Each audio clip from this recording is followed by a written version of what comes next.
In a world where hustle culture collides with wellness warnings and workplace demands keep evolving, how do we stay sharp without burning out?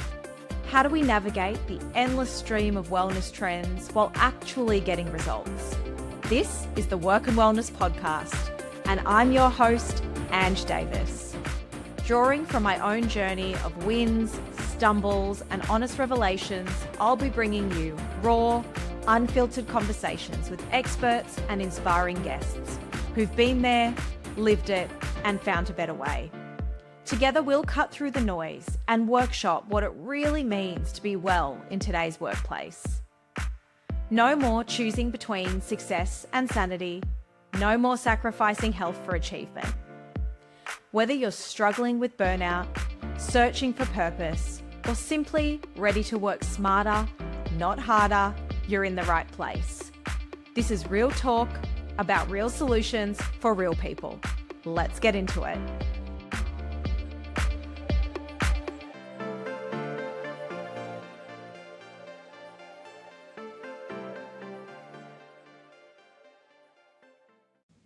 Hello, friends. Welcome to the show.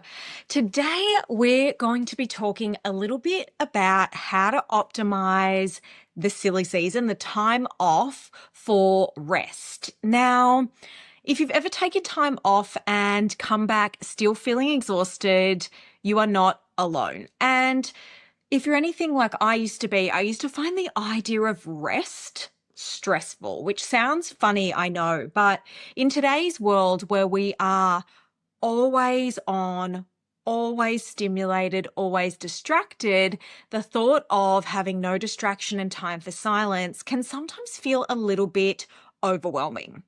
Now, we often don't need more time off. We actually just need the right kind of rest, because rest isn't necessarily lying on the couch or binge watching TV shows or mindlessly scrolling, because what that's actually doing is also depleting us. So it's about understanding what real rest actually looks like, the different types of rest that your body and your brain need, and how to use this break as a way that actually leaves you feeling restored, not just temporarily relieved. And I do want to say, I read something the other day and it made so much sense.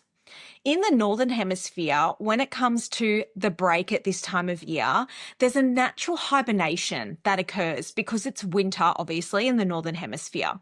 And it means that there is a natural slowing down, hibernation, retreating.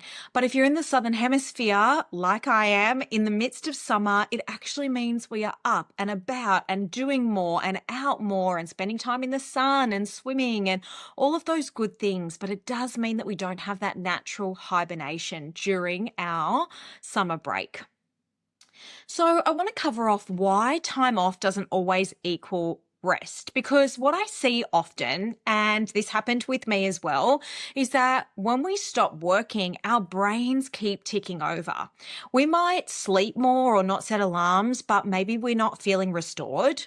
Maybe we take a break, but our nervous system never really gets to come down. And that's because fatigue comes in many forms. We might be physically rested, but mentally still overstimulated, or we might be mentally switched off, but emotionally depleted. Or maybe we're socially exhausted and creatively understimulated. So when we think about rest, I want to share all of the different types of rest today, because what happens is we often only refill one or two of the tanks, not all of them. So the first one I want to cover is physical rest. And this is the one that most of us know. And it's really about giving your body a genuine break from load. And when I say load, I mean effort. So physical rest can look like sleeping without an alarm, gentle movement instead of intense training routines, things like walking, stretching, swimming, and sitting on the beach doing absolutely nothing productive. Physical rest, though, doesn't mean no movement. It just means lower intensity and lower demand. So, not waking up at 5 a.m., rushing to the gym to get in that workout, but maybe just waking up whenever you naturally do, and then starting to move in a way that your body feels like it needs to move.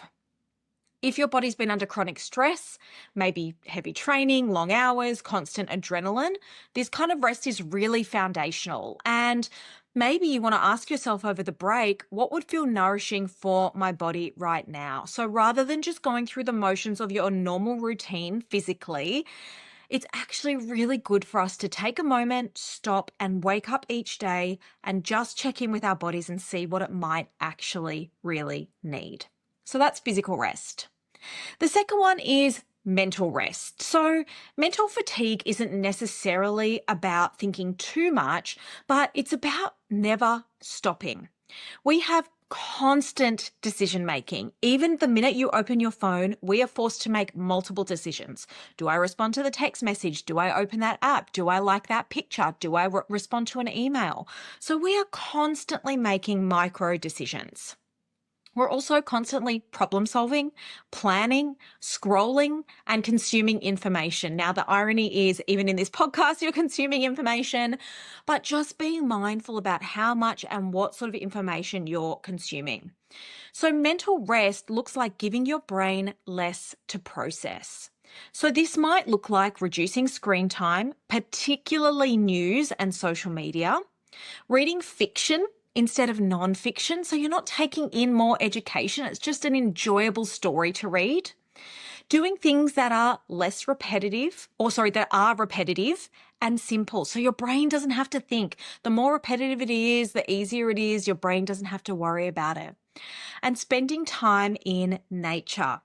I always say spend time in nature without a podcast in your ears. Again, the irony hasn't escaped me here, but going for a walk on the beach without listening to something, just being present. One of the most powerful questions you can ask yourself during the break is this activity giving my brain more input or less? Mental rest can feel really uncomfortable at first. We are not used to silence anymore, but that discomfort is usually a sign that your nervous system actually needs it. So be okay with the discomfort of silence. All right, the third one, emotional rest. So emotional rest is about not having to perform, not being the strong one, not managing everyone else's feelings, not being polite when you're actually exhausted. And this kind of rest really comes from spending time with people that you can be fully yourself around. And I know that can be really hard at this time of year. There are a lot of family events on. For some people, that might mean tension or stress. So really trying to make sure you're spending time with people who you can be yourself around as well. Saying no without over-explaining. No is a full sentence. Letting yourself feel what you feel without fixing it.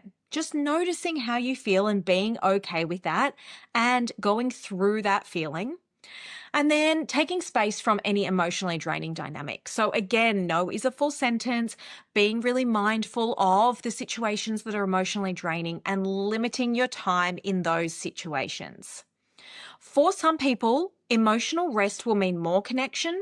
For some, it will mean less. So it's really just about observing what is important for you. For me, I'm naturally an introvert. And so having less people around me at this time of year is actually my preference. But for some people, they will be fueled by being around good people. So it's really about knowing what works for you as an individual and spending time on that. Over the break, I'd love you to notice, who do I feel more like myself around and who leaves me depleted? And then making intentional choices around who you spend that time with. All right, social rest. So this tacks on to emotional rest. But if your job or your break involves a lot of interaction, leading, supporting, holding space, maybe you're the person that everyone comes to in a crisis, you may need that social rest even if you're an extrovert. So social rest isn't isolation. It is not withdrawing yourself necessarily. It is a choice.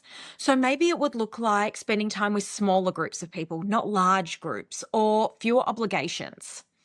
It can look like unstructured time. So not planning every second of the day and not having to be on.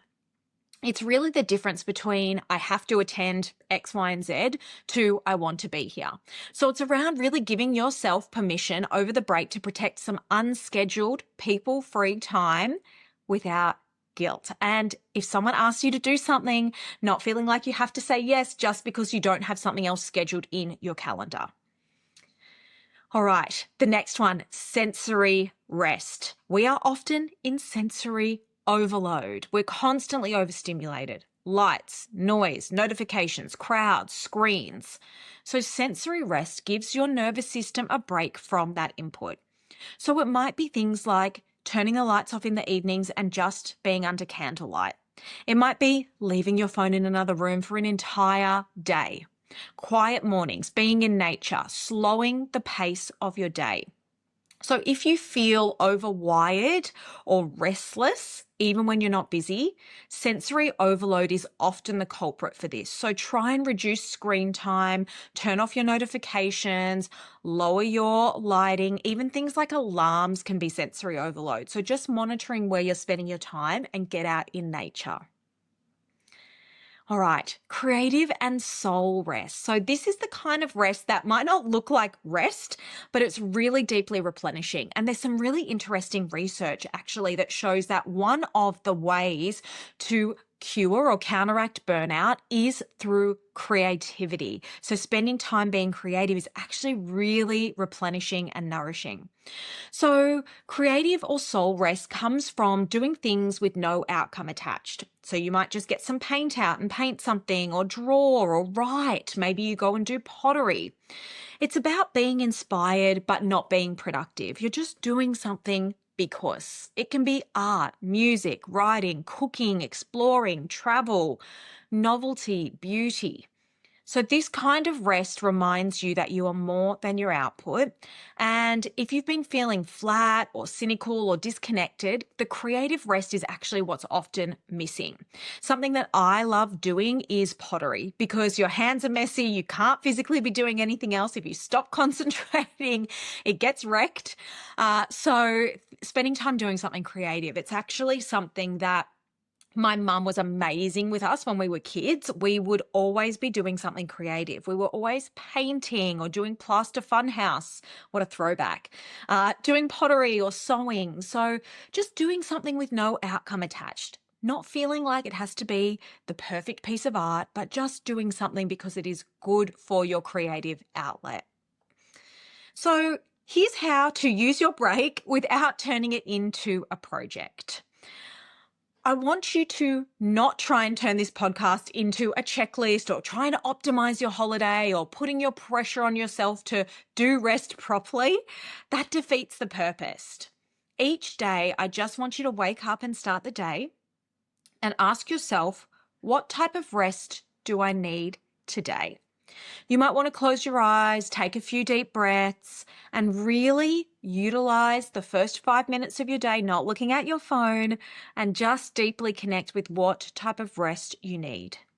Some days it might be physical, some days it might be mental, or some days it could be emotional, social, sensory, or creative. So just really checking in with yourself and seeing what you need today. I want you to think about rest being responsive. So don't feel like you have to book it in a schedule or, make sure, okay, today I'm doing this type of rest, because that kind of defeats the purpose. But I do want to really call out that rest does not need to be earned, and you don't need to be burnt out to deserve it. If there's something that I hope you take from this episode, it's that rest isn't a waste of time. It's not weakness. It's not laziness. And it's not optional, especially if you want to go into 2026 feeling your best self. We cannot be creative when we're burnt out and exhausted. We cannot perform at our best when we're burnt out and exhausted. And we cannot engage in the best way possible with our families and friends when we're feeling that way either. This is a unique time of year for most people when we can take a few days off, and we hopefully don't have that obligation of a million different things on. Rest is really how we're going to recover our capacity for next year so that we can think clearly, lead well, feel present, and enjoy our lives, because the whole point of living is to have fun and enjoy it. So over the break, if you have one, I hope that you give yourself permission to rest in a way that really feels important to you and where you can refill your cup. Thank you for listening. I will see you next week. Next week, I'm going to be doing an episode on goal planning for the year, but you can pop that aside, take it into the new year. I hope you can take a few days to rest, and I hope everyone has a really safe, happy, fun, and love-filled festive season. Thanks for listening.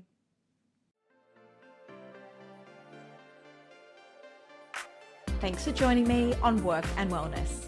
If today's episode resonated with you, remember, someone in your network might need to hear this too. Share it with a colleague or friend who could use these insights. I'd love to keep the conversation going, so find us on Instagram at Mind Your Grit, where we share daily tips and continue these discussions.